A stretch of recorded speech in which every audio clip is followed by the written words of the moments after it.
Resumo da aula 300 do Seminário Online de Filosofia do professor Olavo de Carvalho. Aqui vou sintetizar o que foi dito. Uma imersão no coração do simbolismo cosmológico cristão. Hoje eu preciso te contar algo que mudou completamente a forma como eu compreendo o mundo. E não estou exagerando. Foi numa aula do professor Olavo de Carvalho, dessas em que você entra achando que vai só ouvir uma boa explanação e sai com o chão movido sobre os pés. O tema parecia distante num primeiro momento. A cosmologia simbólica, a oposição entre geocentrismo e heliocentrismo e a crítica ao racionalismo moderno. Mas o que começou como uma reflexão sobre o simbolismo do coração na Bíblia acabou se revelando uma verdadeira chave interpretativa para entender a degradação da nossa cultura, da religião e da própria capacidade de perceber o sagrado na realidade. Logo no início, o professor retoma o símbolo do coração nas Escrituras. Não aquele coração romântico, sentimental, mas o coração como centro do ser, onde pensamento, sentimento, percepção e memória estão unificados. Aprendi que esse simbolismo foi sendo esvaziado pela modernidade que fragmentou o ser humano entre mente e emoção, cérebro e coração, mensuração e sentimento. Mas na Bíblia, o coração é a morada onde Deus fala.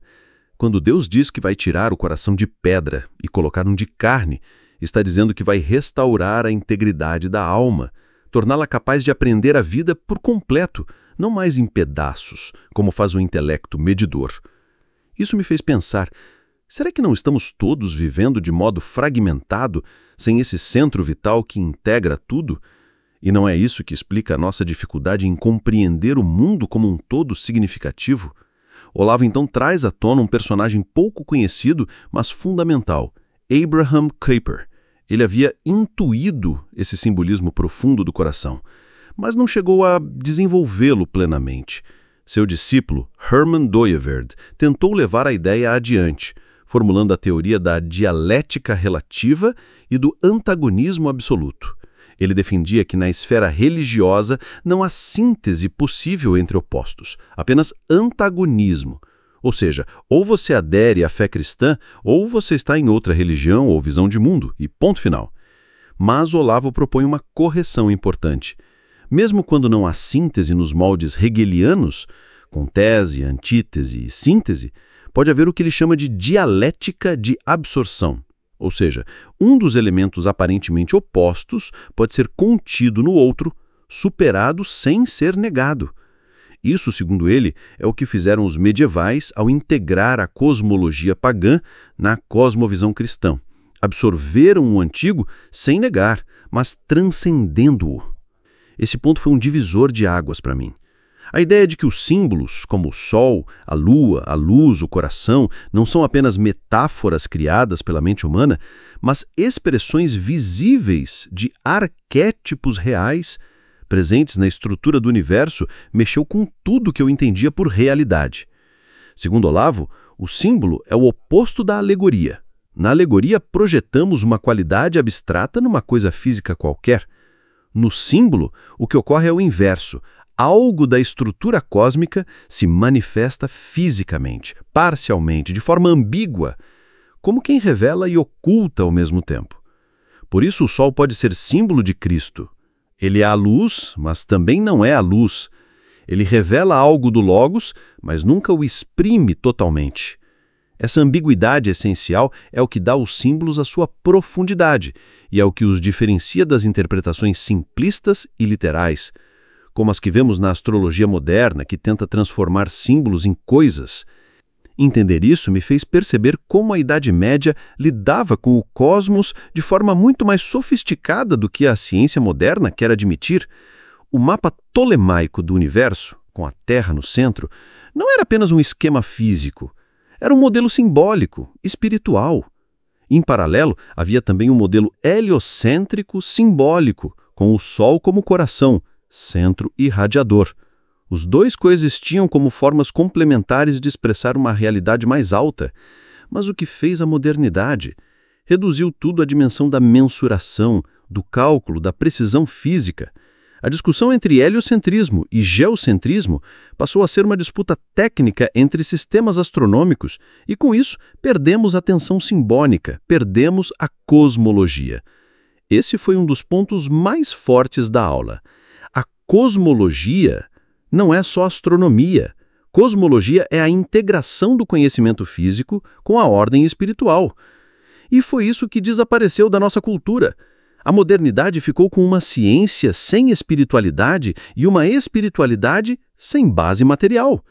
É a separação cartesiana radical entre mente e matéria, entre fé e razão, entre espírito e corpo.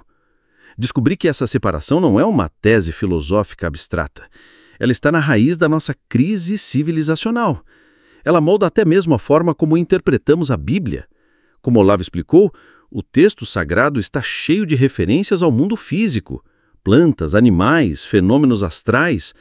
A primeira frase da Bíblia já nos diz: no princípio, Deus criou o céu e a terra. Se você não sabe o que é o céu e a terra, não entendeu nada. A criação precede a revelação escrita, e isso nos obriga a reconhecer que a Bíblia pressupõe uma cosmologia, uma percepção do mundo físico que é parte da mensagem divina. Aqui Olavo volta a Santo Tomás. Deus fala com palavras e coisas. Isso quer dizer que há uma linguagem divina inscrita na própria natureza. A criação é a primeira revelação. Depois vêm os profetas, Cristo e os evangelhos. Tudo isso está inserido na história da criação, e não o contrário. Mas se a modernidade arrancou da nossa alma a capacidade de ler os símbolos naturais, então estamos cegos para a linguagem de Deus. A natureza deixou de ser um templo e virou um amontoado de objetos. E isso, segundo Olavo, é idolatria. Acreditar que existe uma esfera autônoma da realidade que está fora do domínio do sagrado. Até o ateísmo moderno, com sua pretensão de neutralidade científica, é uma religião disfarçada de laicismo.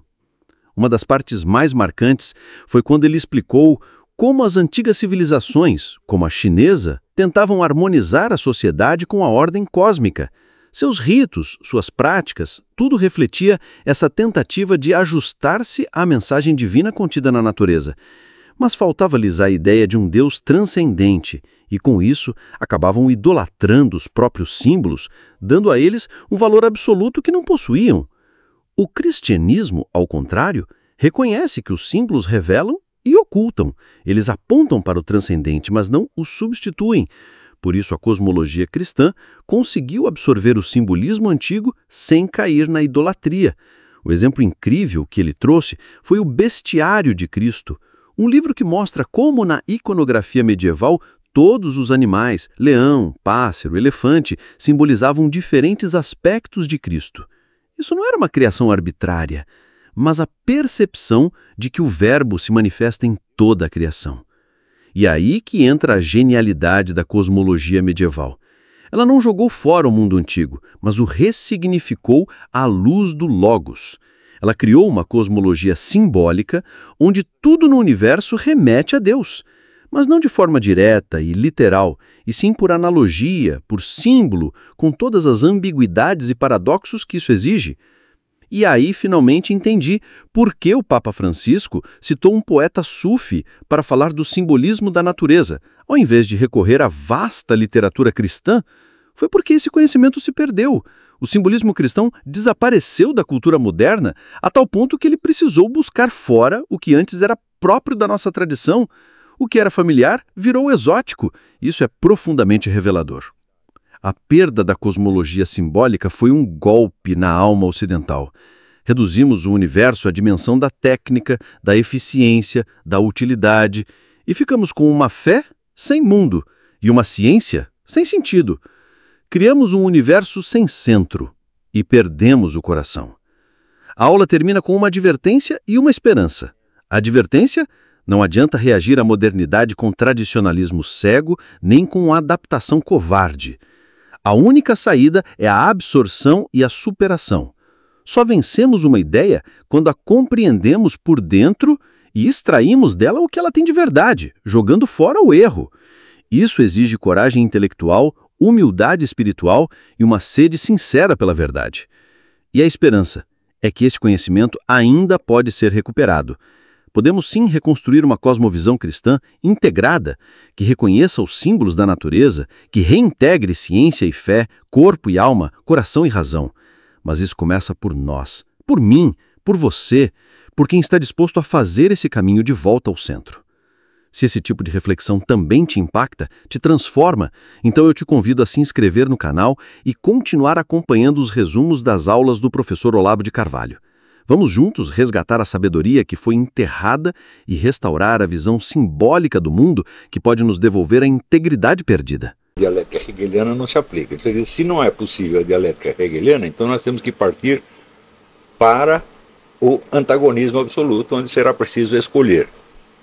E desenvolve toda uma filosofia calvinista com base nisso, né?